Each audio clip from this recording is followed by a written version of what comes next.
Olá pessoal, tudo bem? Pessoal, nós vamos iniciar a nossa disciplina de design web. E essa disciplina, nessa disciplina nós vamos desenvolver um projeto fictício, na verdade, chamado Poesia Hospitalar.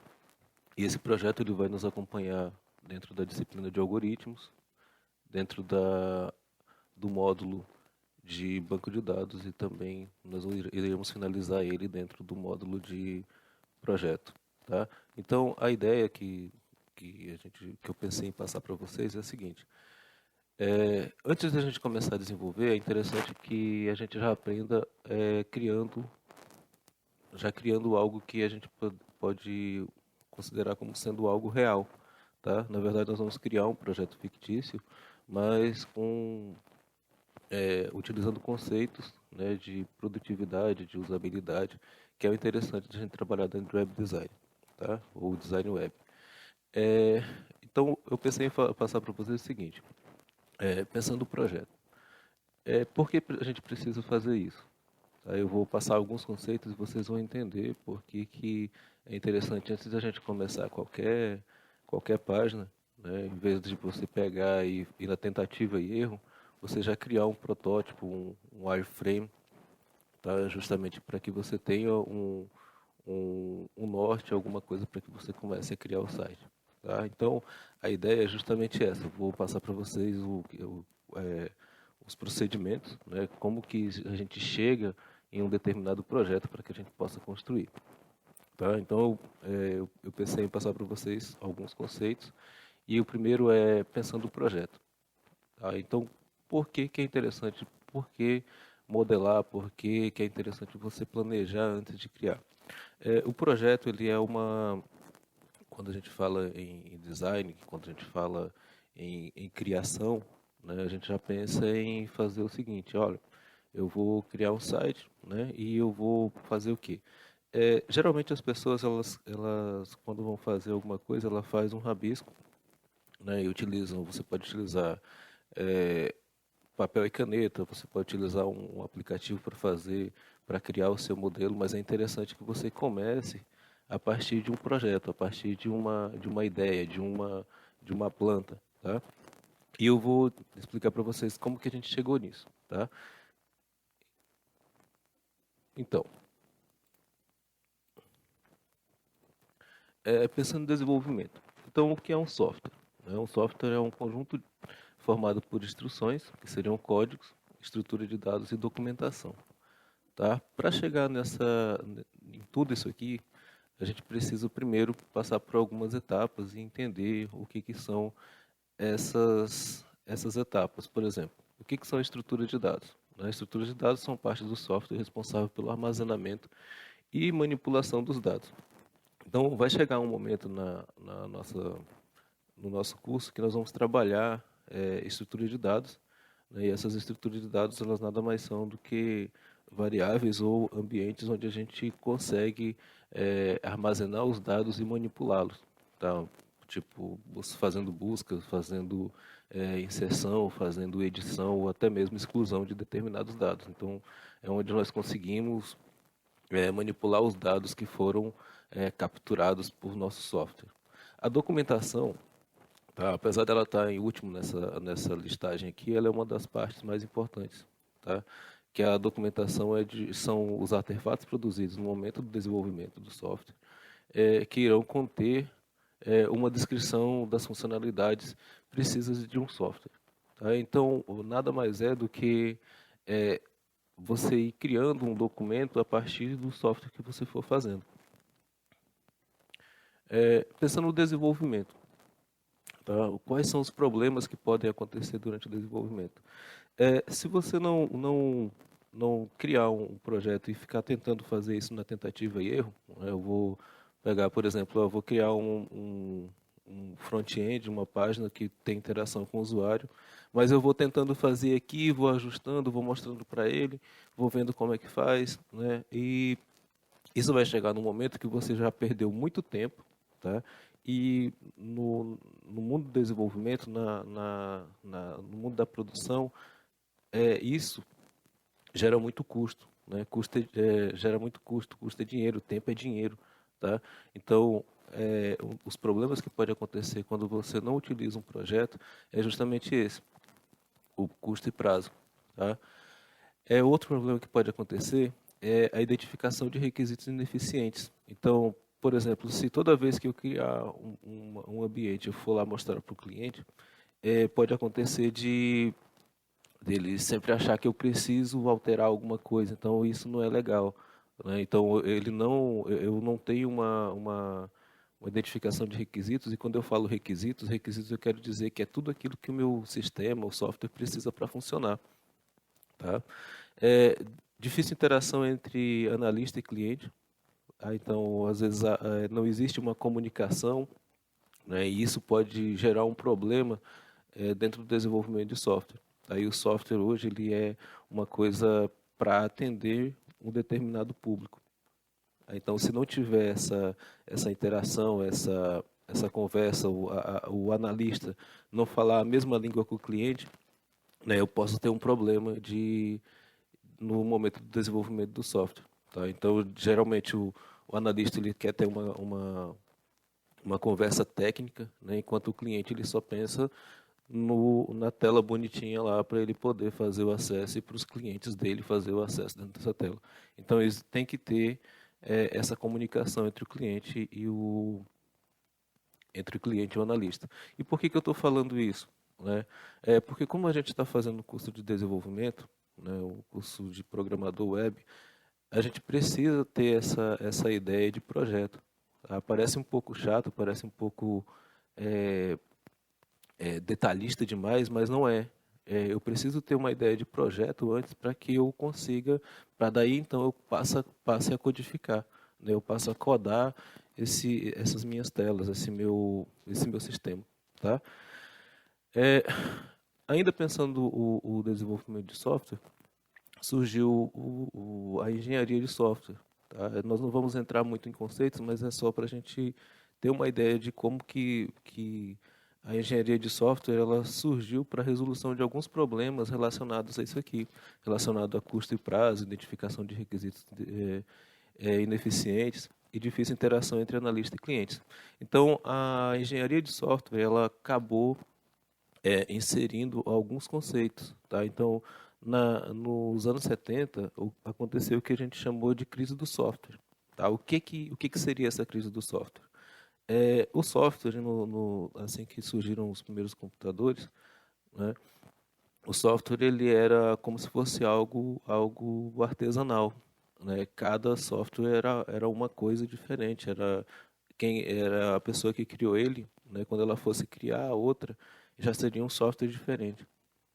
Tá? Então, eu não tinha uma linha de produção ou um padrão que me remetesse a essa ideia de software. Tá? Então, nesse período não existiam ainda software para a internet, mas a engenharia de software ela trouxe alguns conceitos da engenharia civil que tornaram possíveis, né, um padrão para desenvolvimento de software. Hoje, na verdade, existem vários padrões e a pessoa deve seguir um, né, mas de maneira geral ela automatizou algumas áreas de desenvolvimento, né, e criou alguns padrões, por exemplo, a criação de um projeto inicial, de um rascunho inicial, para depois eu conseguir, a partir de alguns passos, eu conseguir chegar até a implantação do meu sistema.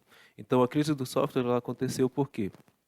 Porque eu não tinha um padrão, né, para desenvolvimento de software, não tinha uma ideia de desenvolvimento, então eu criava um sistema para atender uma determinada necessidade e aquele sistema ele funcionava só para aquilo.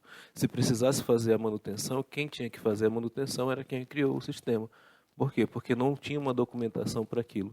Então, às vezes, era muito mais fácil você criar um outro sistema para fazer aquilo, e isso gerava custo, né, voltava para aqueles problemas anteriormente. Então, a crise do software foi isso. Tá?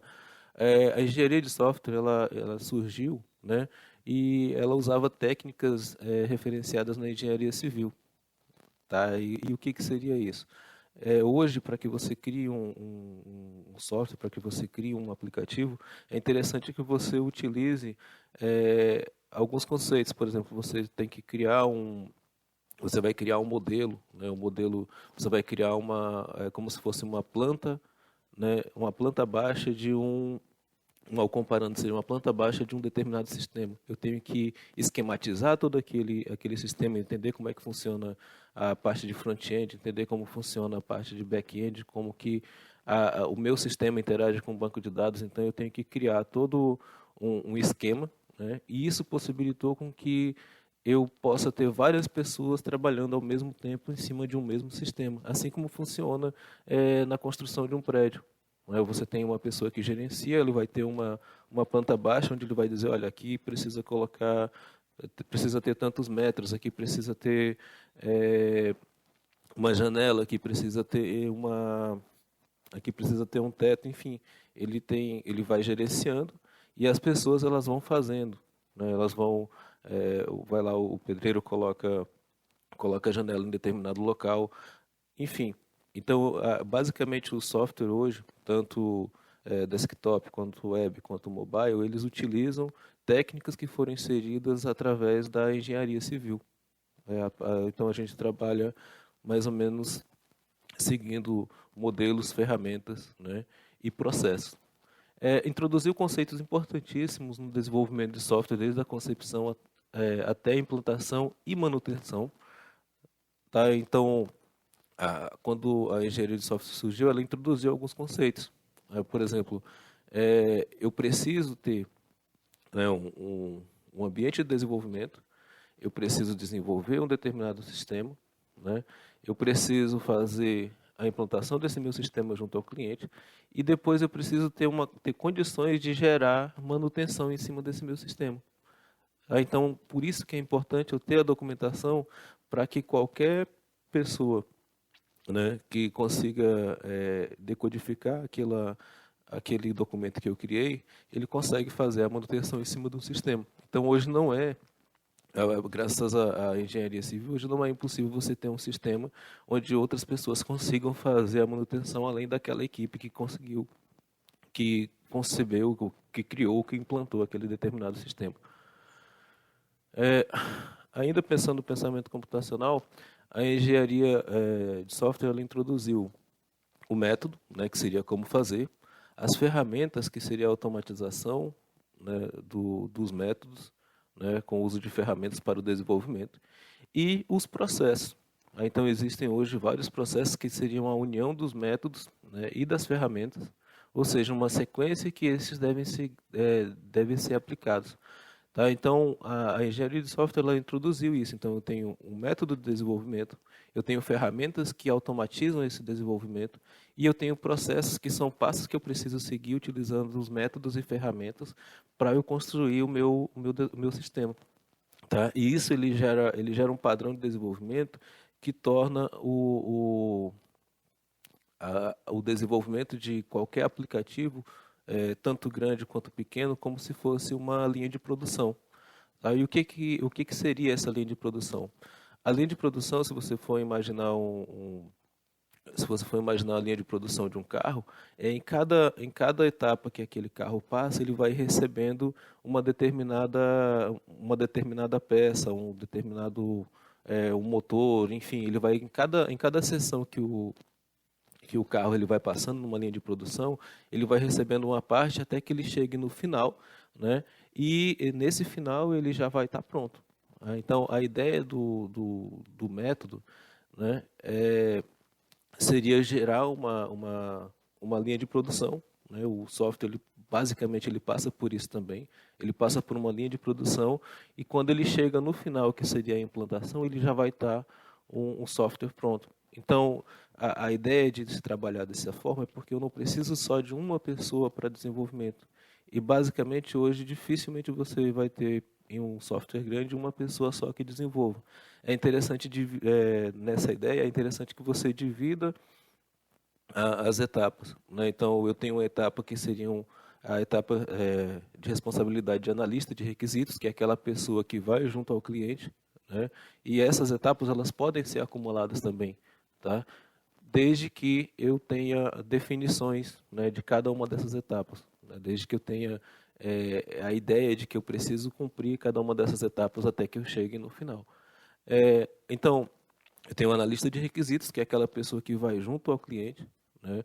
Ou ele vai junto à documentação, participa de reuniões, ou ele pega um determinado problema e a partir daquele problema ele começa a definir requisitos, né? Que são funcionalidades do meu sistema, o que que meu sistema precisa ter para que ele funcione.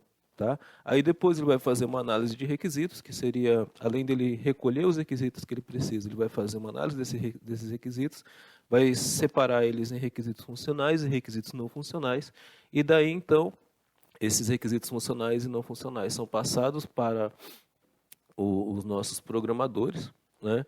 E dentro da etapa de programação, né, a gente pode dividir também, eu coloquei aqui nessa divisão de forma simples, mas para a questão didática, mas isso pode ser acumulado ou pode ser que existam mais áreas ainda, tá? Então, analista de requisitos, né, ele vai passar para um sistema de modelagem, ele vai modelar aquele sistema, ele não vai codificar direto, né? Ele vai modelar aquele sistema, que seriam criar modelos ou criar, e a gente vai, mais à frente, a gente vai ver sobre isso aí, tá? Essa é apenas uma aula introdutória. Então, depois ele vai para a etapa de front-end, que é onde o próprio usuário ele tem acesso, né, ele consegue interagir com o sistema, né? Tem as pessoas que trabalham com back-end, né, que seriam as engrenagens do nosso sistema, é a parte lógica, é o que faz o sistema inserir um determinado dado, faz o sistema calcular alguma coisa, então seria essa parte de back-end. E a parte de DBA, que seriam os analistas de banco de dados, onde eles vão criar um banco de dados, né, que juntamente com a etapa de back-end e de front-end vão criar um sistema mais robusto. Então entendam que para que eu desenvolva um sistema, eu não posso pegar e partir do nada, né? E achar que já vou chegar e vou desenvolver, eu tenho uma ideia, eu vou desenvolver, já vou criar um banco de dados, eu consigo fazer isso, mas eu vou ter muito mais trabalho, então é interessante que eu divida por etapas, e é isso que a gente está fazendo dentro desse curso, né? O curso ele foi pensado para isso, então a gente criou uma infraestrutura de desenvolvimento, então hoje você já consegue entender como configurar um ambiente para trabalhar com o Sublime, para trabalhar com o Git, né, e o GitHub. Então a gente já tem basicamente um ambiente de desenvolvimento, né, e esse ambiente de desenvolvimento a gente vai continuar trabalhando ele durante todo o curso, né, mas hoje você já tem um ambiente que você consegue iniciar, né, um determinado projeto. E depois disso a gente passa para essa linha de produção aqui, tá? É onde a gente vai fazer uma análise de requisitos, né, criar o nosso front-end, depois o back-end, depois o banco. E quando a gente fizer isso aqui, tá? Ou quando a gente fizer isso, toda essa parte de linha de produção aqui, nós vamos poder ter um sistema, né, completo.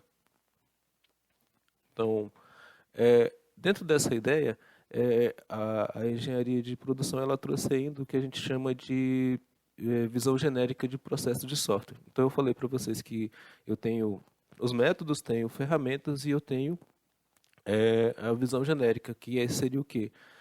Seriam os processos de software. Existem vários processos, tá, para desenvolvimento de software e a, eles se adaptam a determinados tipos de sistema, de software. Então, eu tenho processos para software pequeno, tenho processos para software grande, e eu tenho processos genéricos, que são aqueles processos que eu consigo adaptar ele tanto para aplicações grandes quanto para aplicações pequenas.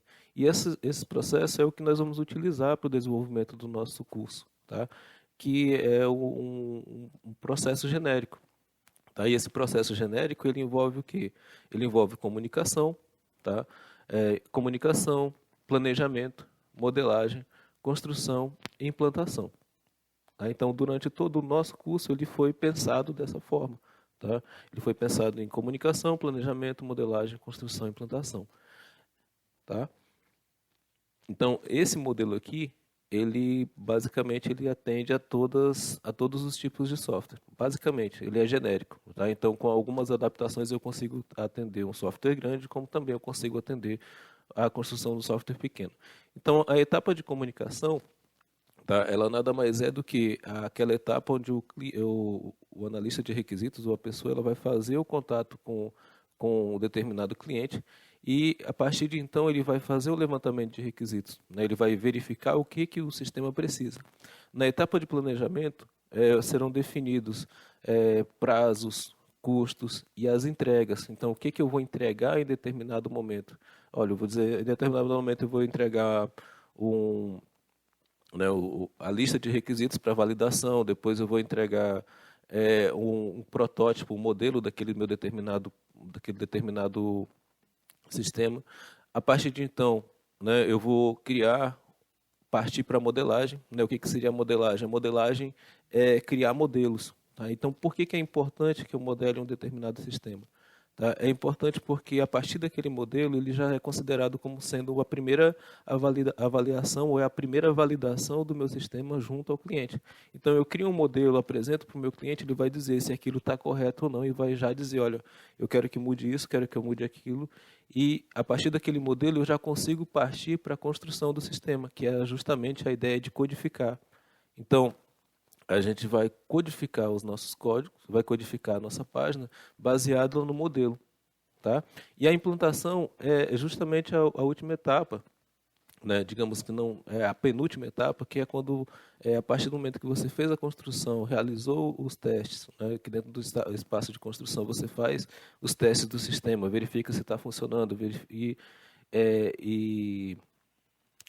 na verdade você constrói e testa tudo que você está fazendo e depois você faz a implantação, tá? E a implantação, isso a gente também vai fazer, tá? Nós vamos fazer a implantação, vamos subir o nosso software para um determinado servidor e isso vai ficar acessível para vocês. Então, e depois da implantação, né, aí vem as outras etapas, que é o teste, que é aquilo que vai ficar entre o cliente e quem desenvolveu. Mas para dentro do nosso curso, o que a gente precisa são essas etapas aqui, né? Comunicação, planejamento, modelagem, construção e implantação.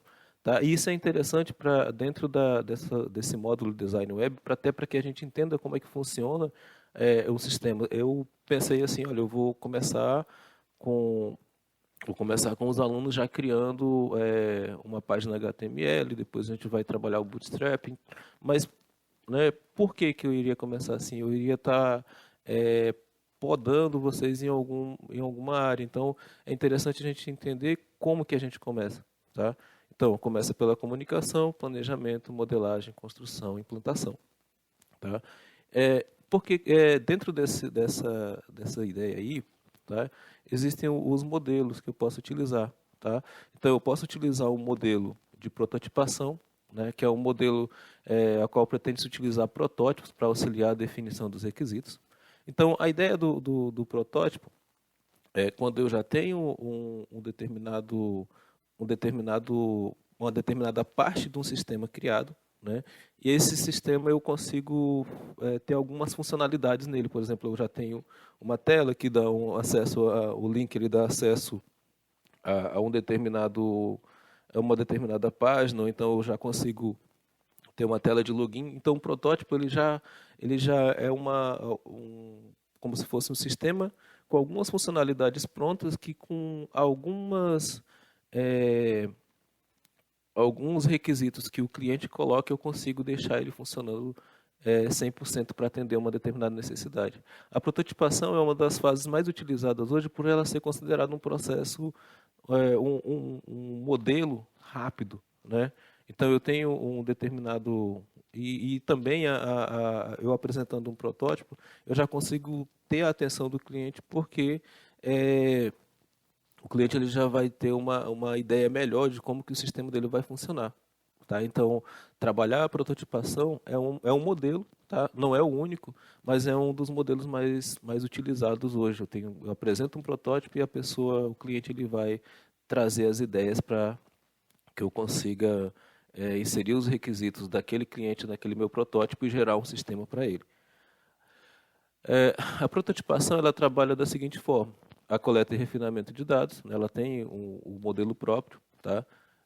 Coleta e refinamento de requisitos, né, então eu vou selecionar os requisitos, mas notem que ela começa pela comunicação. Aí tem um projeto rápido, né, que é aquele projeto onde eu já tenho algumas funcionalidades prontas. A construção do protótipo, né, que é baseado nos requisitos do cliente, né? Avaliação do protótipo, refinamento do projeto, tá? E isso pode acontecer dele voltar novamente para coleta de requisitos. Então eu posso ficar nesse ciclo aqui até que eu achar que meu protótipo ele já não é mais um protótipo, ele já é um sistema que atende à necessidade do cliente. E a partir de então eu posso levar ele para a parte da engenharia do projeto, que é justamente a gente fazer aquelas etapas de implantação, tá? Ah, tem ainda o modelo cascata. Tá? O modelo cascata ele funciona diferentemente do modelo de prototipação, porque o modelo cascata ele segue exatamente aquela etapa do modelo genérico com uma diferença. Né? Ele tem que atender cada uma das etapas, ou seja, ele tem que passar primeiro pela comunicação, depois planejamento, depois modelagem, construção, implantação, tá?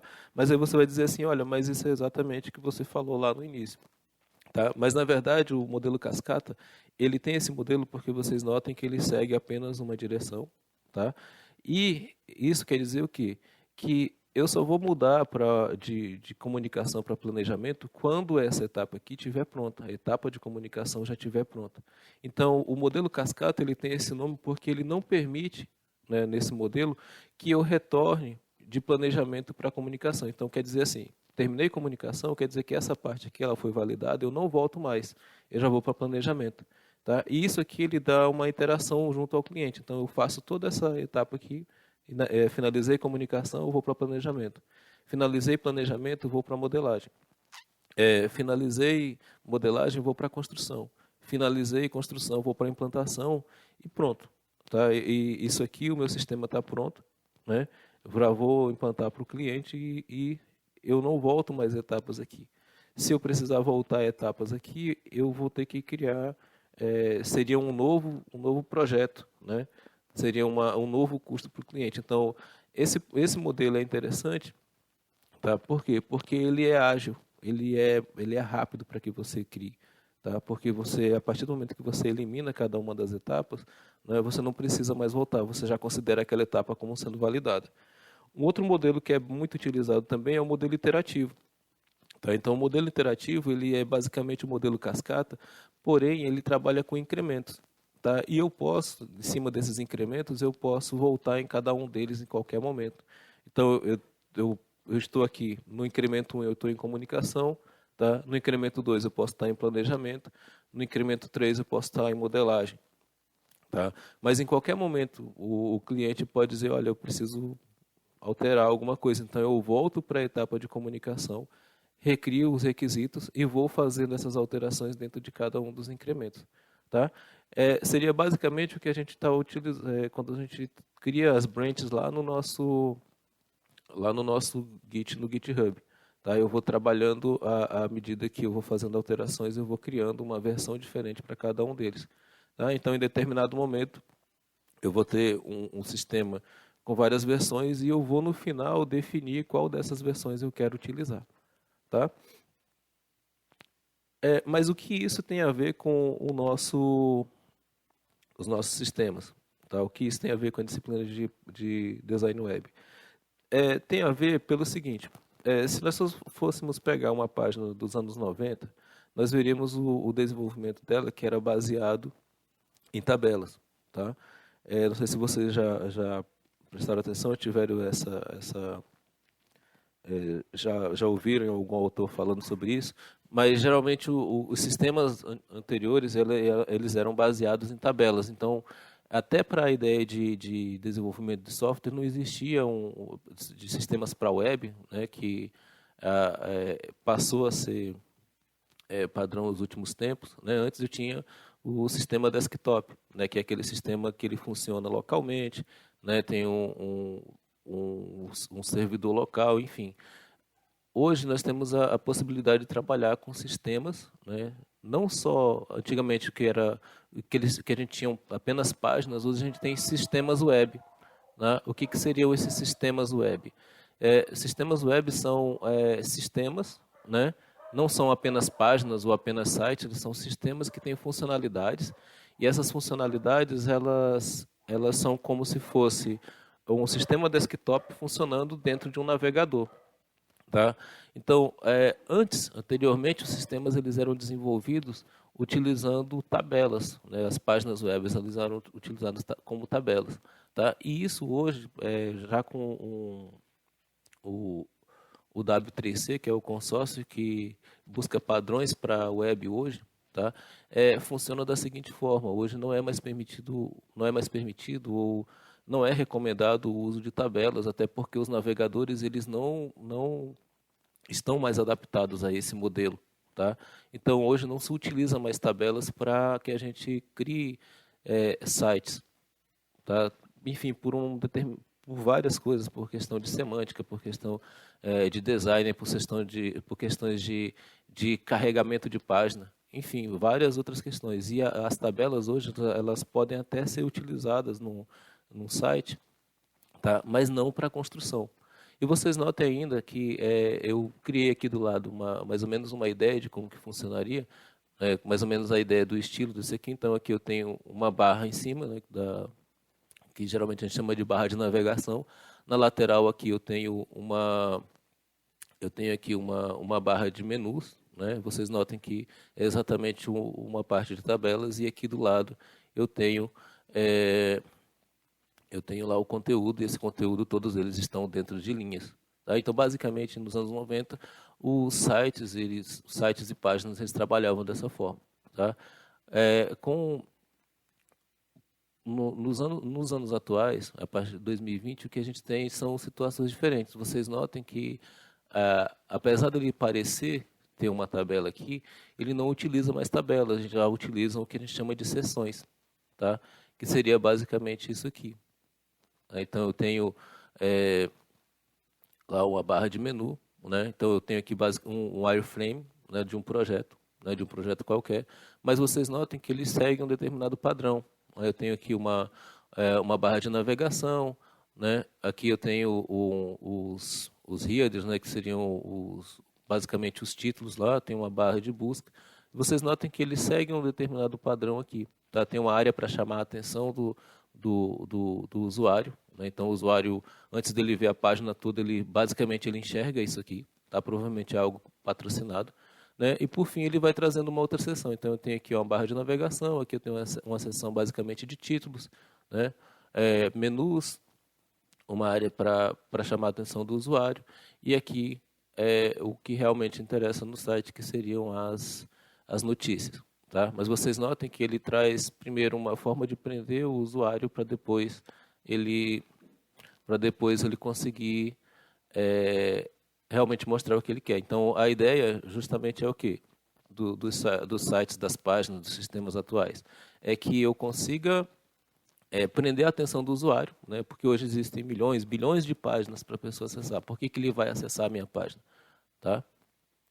Porque minha página é mais rápida, porque minha página é mais bonita, porque minha página tem notícias boas, enfim. Tá? Mas ela tem que ser, as páginas hoje ela tem que ser atraente. Então, o que tudo isso tem a ver? O que tudo tem a ver com a disciplina de Design Web? Tá? Nós iremos trabalhar HTML5, tá? E iremos trabalhar CSS3. Tá? Anteriormente, quando a gente estava falando naquelas questões voltadas para criação de páginas, e essas páginas elas trabalhavam com tabelas, elas também trabalhavam com HTML, né? HTML ou XHTML, e eles utilizavam tanto o HTML quanto o CSS dentro de tabelas, e eu tinha um arquivo só. Né? Eu tinha uma página HTML, e essa página HTML era responsável tanto para estruturação, né, com aquela tabela, quanto para estilização. Ele dava o estilo em determinada tabela, em determinada página, tudo junto. Tá? Isso fazia com que os sites ficassem muito pesados e os códigos enormes. Tá? E para manutenção ele dificultava muito, então até a engenharia de software ela entrou nessa etapa também. Hoje os sites e páginas e sistemas web eles são criados com HTML5, CSS3 e de formas separadas, em documentos separados. Nós vimos lá na nossa última aula de finalização de módulo, nós vimos o seguinte, que a gente tem uma etapa para estruturação e uma etapa para estilização. Tá? Então, eu até dei um exemplo para vocês de como utilizar também, né, de maneira errada, a estilização dentro da própria página. Tá? Vocês imaginaram se a gente precisasse fazer uma estilização de um site grande, então a gente teria problema. Então, para não acontecer isso, nós tivemos o quê?